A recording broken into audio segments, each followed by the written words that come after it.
Imaginez-vous que Dramane n'est plus président. Et par miracle, aucun membre du PDP, du RDR, RADP n'est plus en Côte d'Ivoire. Ça c'est miracle, hein? Ça sera très difficile. C'est pour ça que ça m'énerve. C'est pourquoi je préfère l'attaquer pendant que je suis encore là. Parce que c'est lui qui a le vrai problème. Parce que regardez tous ces rebelles qui sont en Côte d'Ivoire là, comment on va les filtrer de l'armée là? C'est Dieu qui va nous aider, voilà. On n'est pas dans le discours de politesse. Hein? Parce que ceux-là, quand tu leur parles poliment, ils ne comprennent pas. Hein? Vous avez vu, on a parlé poliment. Vous-même, vous avez parlé poliment. On dit que Gbagbo n'est pas candidat. On dit Soro n'est pas candidat. On dit Tidjane Thiam n'est pas candidat. Alors que vous parlez poliment. Hein? Donc c'est pour dire que ceux-là, ils ne comprennent pas ce discours. Aujourd'hui, tu rentres dans la gendarmerie, il y a au moins 75% de rebelles de la gendarmerie. C'est-à-dire 75% de la gendarmerie ivoirienne est rebelle. C'est-à-dire plus de la moitié de la gendarmerie. L'armée même, c'est pas la peine.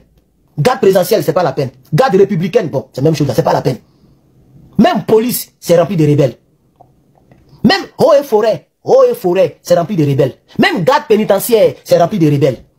Tu vas dans les mairies de Côte d'Ivoire, on mange cuidant, on mange petit cola là-bas. Et pourquoi est-ce que le président Ouattara n'essaie pas d'empêcher très rapidement une crise en Côte d'Ivoire? Quel est l'intérêt qu'il aura, le président Ouattara, à ce qu'il y ait une crise en Côte d'Ivoire? Pourquoi est-ce que... En Côte d'Ivoire, Gbagbo ou Alassane Ouattara, ils se fixent tous les yeux. Le peuple est au bord. Cette élection, c'est pas une simple faute. Non, c'est une guerre froide qui va s'échauffer. Parce que Laurent Gbagbo veut revenir et Alassane Ouattara aussi veut toujours rester des titans, un feuilleton ou bien un film. Dites-le nous en commentaire. Et pendant qu'ils s'observent tous, les rues grondent, les réseaux sociaux brûlent, les jeunes s'agitent. Oui, les élections ivoiriennes font beaucoup de bruit. Qui va rester, qui va venir ou qui va partir. Et pendant qu'ils observent tous, l'élection ivoirienne arrive à grands pas. Et ceci, tout le monde le voit. Tout le monde le sent. Le climat est trop lourd. Les signaux sont là et pourtant jusqu'alors certaines personnes ne sont pas du tout encore prêtes pour aller voter. Ce qui est sûr, depuis ces 2 derniers mois, les deux grands sortent désormais les crocs. Personne ne veut reculer. Que ce soit les partisans de Laurent Gbagbo, ils hurlent au scandale. Pourquoi serait-il radié? Non, ce n'est pas possible. Pourquoi toujours lui? En face, il y a aussi les hommes de Alassane Ouattara qui parlent de stabilité et de continuité. Puisqu'il a réussi à faire quelques œuvres dans le pays et diminuer aussi un peu le taux de chômage, eh bien, il doit forcément rester. Mais tout ceci, personne n'écoute vraiment. Tout le monde est là dans les calculs, les rapports de force. Les meetings se multiplient, les mots deviennent des balles, que ce soit du côté de Alassane Ouattara ou des partisans de Laurent Gbagbo. Le peuple, lui, en tout cas, regarde très méfiant et même certaines fois en colère et aussi fatigué. La CUI, elle a été sous pression ces 2 derniers jours. Les moindres décisions peuvent faire sauter tout complètement sur les réseaux sociaux. Radier, rétablir, que faire?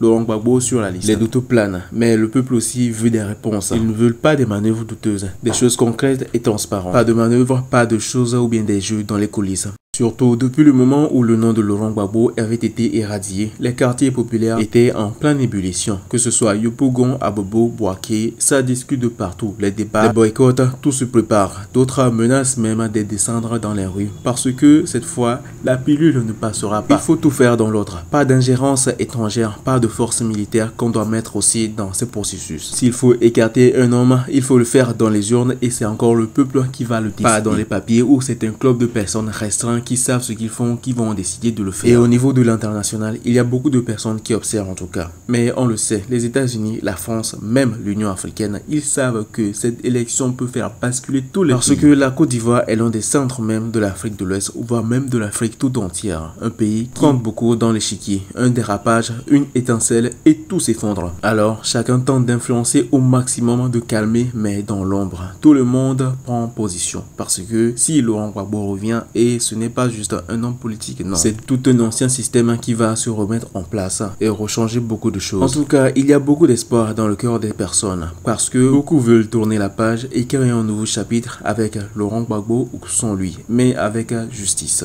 Avec clarté, le peuple veut choisir librement, sans magouille, sans exclusion, car c'est le peuple qui décide désormais. Alassane Ouattara, Laurent Gbagbo, Guillaume Soro, les noms circulent partout, les alliances naissent, les trahisons aussi. Mais ce n'est pas un simple jeu, parce que c'est le destin du pays qui naît comme ça, et il n'y aura donc pas droit à l'erreur. Est-ce que tu ne penses pas quelque part que le président Ouattara, pour ces griefs-là qui sont contre lui, par crainte de se retrouver devant la CPI, ne puisse pas aussi abandonner facilement le pouvoir? Tu penses pas? Mais c'est véritablement répondre à la question que vous aviez posée vous-même. Et c'est très bien. Là, on avance, on fait un très grand pas, parce qu'en réalité, c'est la suite, oui. Mais vous avez répondu à la question que vous avez posée. Pourquoi est-ce que le président Ouattara n'essaie pas d'empêcher très rapidement une crise en Côte d'Ivoire, quel est l'intérêt qu'il aura, le président Ouattara, à ce qu'il y ait une crise en Côte d'Ivoire? Pourquoi est-ce que... En réalité, si le président Ouattara perd le pouvoir, et c'est ce qui risque d'arriver, et c'est pour ça qu'il y a tout ce scénario qui est orchestré, parce que si ces 4 figures emblématiques, bien que je sois pour un nouveau visage jeune en Côte d'Ivoire, si ces 4 figures emblématiques qui représentent plus de 50% de l'électorat se présentent contre le président Ouattara, il va perdre. Et pour éviter de perdre, on ne veut pas être reconnaissant. C'est la vérité. Ça blesse, ça dérange. Mais il faut la dire, tout simplement. Et donc, se retrouver face à la CPI est une chose qui fait peur au président Ouattara. Ça fait peur au président Ouattara. Et tu penses que c'est pour tout ça qu'il s'arrangerait à toujours rester au pouvoir, ça, selon toi? Tu dis. Non, je dis. On est ici pour libérer notre pays. Donc chacun doit porter sa tunique, chacun doit porter son habit de combat et on libère notre pays. Après ça, là, les discours littéraires, les discours intellectuels, les discours de politesse, là, on va faire ça. Parce qu'on a fait ça aussi. Mais pour l'heure, là, on n'est pas dans le discours de politesse. Hein. Parce que ceux-là, quand tu leur parles poliment, ils ne comprennent pas. Hein. Vous avez vu? On a parlé poliment. Vous-même, vous avez parlé poliment. On dit que Gbagbo n'est pas candidat. On dit que Soro n'est pas candidat. On dit que Tidjane Thiam n'est pas candidat. Alors que vous parlez poliment. Hein. Donc, c'est pour dire que ceux-là, ils ne comprennent pas ce discours. Ils se reconnaissent dans la brutalité et dans la sauvagerie comportementale.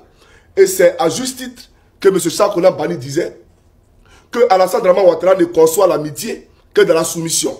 C'est-à-dire que lui, là, il a mis un toi quand tu es soumis à lui. Voilà. Mais c'est lui là qui est Dieu. Est-ce que lui, il est Dieu? Pourquoi lui soit soumis? Donc, il faut endurcir le ton. Il faut endurcir le ton. Il y avait dit ça à l'opposition. Maintenant, il y a un répondre à Daouda. En tout cas, merci à toi. Je ne sais pas si on t'a... Imaginez-vous que Draman n'est plus président. Et par miracle, aucun membre du PDP, du RDR, RADP n'est plus en Côte d'Ivoire. Ça, c'est miracle. Hein? Mais ça sera très difficile. C'est pour ça que ça m'énerve. C'est pourquoi je préfère l'attaquer pendant que je suis encore là. Parce que c'est lui qui a le vrai problème. Parce que regardez tous ces rebelles qui sont en Côte d'Ivoire là, comment on va les filtrer de l'armée là? C'est Dieu qui va nous aider, Wallahi. Aujourd'hui, tu rentres dans la gendarmerie, il y a au moins 75% de rebelles de la gendarmerie. C'est-à-dire 75% de la gendarmerie ivoirienne est rebelle. C'est-à-dire plus de la moitié de la gendarmerie. L'armée même, c'est pas la peine. Garde présidentielle, c'est pas la peine. Garde républicaine, bon, c'est la même chose, c'est pas la peine. Même police, c'est rempli de rebelles. Même eau et forêt, c'est rempli de rebelles. Même garde pénitentiaire, c'est rempli de rebelles. Tu vas dans les mairies de Côte d'Ivoire, on mange cuidant, on mange petit cola là-bas. Aujourd'hui, même les plus sceptiques doivent l'admettre. Ibrahim Traoré a changé les règles. Là où certains cherchaient le pouvoir pour s'enrichir, lui a choisi de rendre le pouvoir au peuple. Là où certains s'agenouillaient devant les puissances, lui s'est levé, sans peur, sans masque, sans double langage. Il a osé dire non à ceux qu'on n'ose jamais contrarier. Et c'est ce non qui a réveillé tout un continent. Les États-Unis, eux, ne s'y trompent pas. Derrière leur sourire diplomatique, ils prennent note. Parce qu'Ibrahim Traoré incarne une dynamique qu'ils ne contrôlent pas, mais qu'ils ne peuvent ignorer. Et pendant que certains pensent qu'il est isolé, des discussions secrètes s'ouvrent. Des ambassades s'agitent, Washington observe, analyse et commence à se repositionner. L'Afrique n'est plus un simple pion, elle devient un joueur. Ce qui dérange, c'est qu'il ne joue pas le jeu. Il n'appelle pas les vieilles puissances pour quémander. Il construit, il réforme, il sécurise, il industrialise. En silence, il multiplie les partenariats stratégiques avec des pays indépendants. La Russie, la Chine, la Turquie, et même d'autres pays africains qui n'en peuvent plus de l'humiliation systémique. L'AES devient un bloc, un vrai, et ça fait trembler les fondations du système. La jeunesse, elle, ne lâche rien. Les jeunes voient en lui ce qu'ils n'ont jamais vu chez les anciens présidents. De la cohérence, de la détermination. Pas de promesses dans le vent, des actes, concrets, tangibles. C'est pour ça que ça marche. Ce n'est pas du blabla, c'est du solide. Et plus il avance, plus il entraîne derrière lui une génération qui veut écrire sa propre histoire. Les réseaux sociaux explosent à chaque apparition du capitaine. Les vidéos sont partagées par millions. Les discours deviennent viraux. Même en Europe, aux États-Unis, dans la diaspora africaine, on entend son nom. Certains l'appellent déjà le dernier rempart, d'autres le fils spirituel de Sankara. Peu importe le titre, le plus important c'est l'impact. Il parle, et le monde écoute. Mais derrière l'admiration, il y a aussi la peur. Les multinationales paniquent, les élites tremblent. Les pantins de la France-Afrique sentent que leur règne touche à sa fin. Parce que pour la première fois, un homme est prêt à aller jusqu'au bout. Et quand un peuple voit ça, il se lève avec lui. Ce n'est pas seulement une révolution militaire, c'est une révolution morale, mentale, spirituelle. Même au sein de l'armée, les choses changent. Fini les officiers corrompus qui vendent leur pays pour un visa ou un poste à l'étranger. Désormais, ceux qui trahissent sont écartés. Ceux qui restent sont des soldats du peuple. Et ça, c'est la base de toute vraie souveraineté.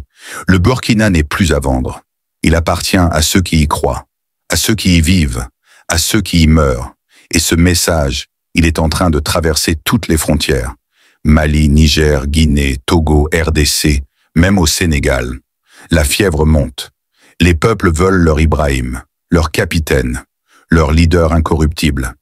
Et si l'histoire est bien écrite, alors ce mouvement ne fait que commencer.